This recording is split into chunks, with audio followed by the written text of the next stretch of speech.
Tous les mardis soirs sur BFM Paris Île-de-France, l'actualité des entreprises, de la mobilité, de l'immobilier et de l'emploi, c'est dans Île-de-France Business, notre magazine éco-hebdomadaire. Ce soir, une entreprise lauréate du challenge AI for Urban Mobility, comprendre défis intelligence artificielle pour la mobilité urbaine. Cette compétition était organisée par la région Île-de-France en partenariat avec un groupement d'entreprises Software République.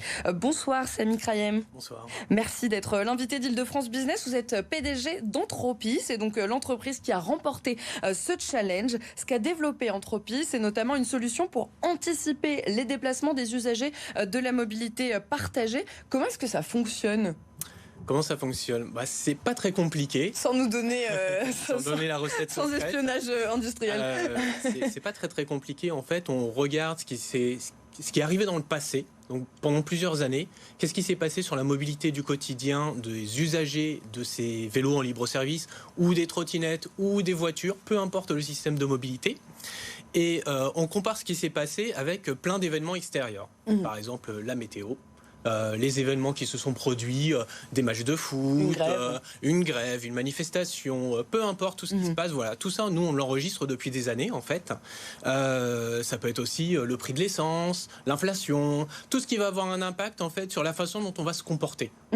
D'accord ? Donc tout ce qui peut produire un impact dans le futur, et donc la machine apprend tout ça. Donc c'est une IA, voilà, c'est une intelligence artificielle. C'est une intelligence artificielle donc qui apprend toute la structure du comportement des individus qui ont besoin de se déplacer avec ces systèmes en libre service.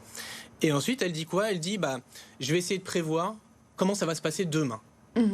Et pour savoir comment ça va se passer demain, elle va dire, voilà comment est la configuration autour de moi. Donc, il va y avoir tel événement, il va y avoir un match à l'Arena. Donc, elle est reliée à l'actualité, en fait. Voilà, tout à fait. Il faut absolument qu'elle soit reliée à tout ce qu'on pense qui va se passer demain, tout ce qu'on anticipe ou tout ce qu'on est capable d'anticiper. Il y a évidemment des événements qu'on n'arrive pas encore à anticiper, mais on y travaille. Mais voilà, donc ensuite elle dit, voilà, comme ça va se passer comme ça demain, moi, je vais prédire qu'il va y avoir, par exemple, des choses qu'on est capable de prédire assez correctement maintenant. Combien de vélos vont être pris à telle station demain, à tel endroit. D'accord. Oui, donc finalement, en fait, c'est vraiment une technologie qui s'adresse aux opérateurs de la mobilité partagée ? Ça s'adresse aux opérateurs de la mobilité partagée. Donc là, on est en train de travailler par exemple avec JC2Co, avec TIR voilà, pour les vélos, avec TIR pour les trottinettes et aussi pour les vélos, donc TIR et Lime maintenant. Les trottinettes plus à Paris maintenant, mais à Saint-Quentin en Yvelines par exemple, donc en région Île-de-France. Donc ça s'adresse à la fois aux opérateurs pour que eux, ils puissent organiser le nombre de vélos qu'ils doivent mettre ou le nombre de trottinettes aux bons endroits, au bon moment. Je ne sais pas si ça vous est déjà arrivé d'arriver à une station, la station est vide. Oui. Voilà, je pense qu'on a tous connu ça, c'est un petit peu frustrant. Ou d'arriver, la station est pleine, je ne peux pas déposer mon engin parce que j'ai plus de place, il faut que j'aille ailleurs. Donc l'objectif, c'est vraiment que l'opérateur puisse optimiser l'offre en fonction de la demande que nous, on va lui prédire. D'accord. Voilà. Et vous avez fait des tests, donc, avec TIR, c'est bien ça ? Oui. Alors, vous avez édité, vous nous avez envoyé cette vidéo d'une courbe qui est assez étonnante quand même. C'est une courbe qui montre que, selon ce qui s'est passé, en fait, vos prévisions étaient quasiment les mêmes.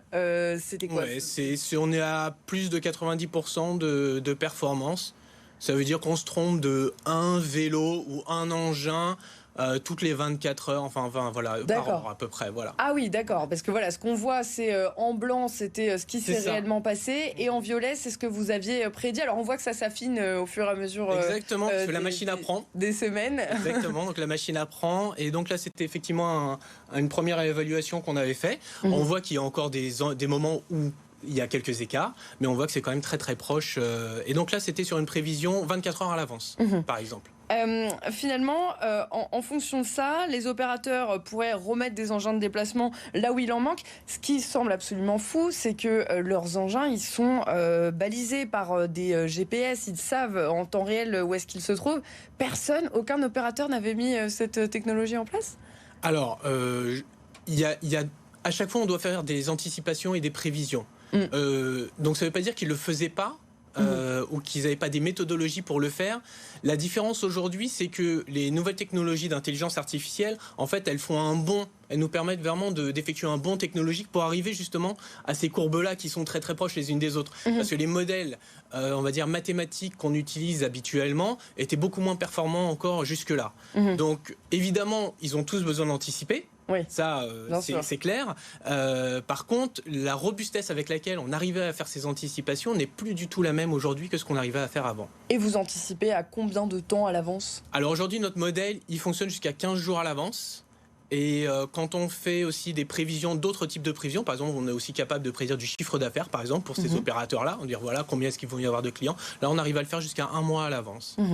C'est une idée qui vous est venue à un moment où vous manquiez de vélo pour vous déplacer?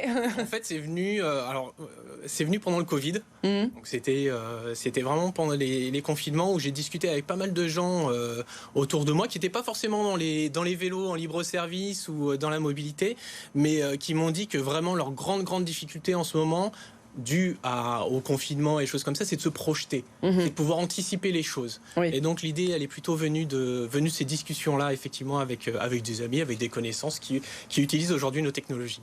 Je le disais, vous aviez remporté donc le challenge lancé par la région et Software République. C'est quoi la suite pour Entropy? Est-ce que vous fonctionnez déjà avec ces opérateurs de mobilité partagée?